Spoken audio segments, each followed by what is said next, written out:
গলায় পরে নিলেন।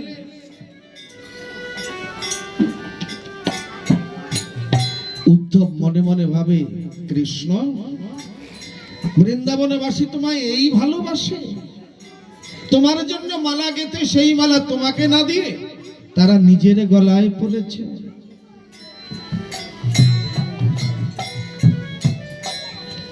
যখনই মথুরায় ফিরে গেলে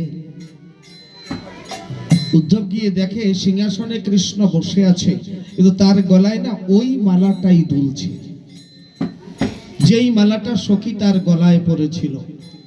তার মানে কি তাদের দেহটাই কৃষ্ণময় করে নিয়েছিলেন, তাই নিজের গলায় পরিয়েছেন সেই মালা আমার গোবিন্দের গলায় গিয়ে পড়েছে। প্রেমছে বলো রাধে রাধে।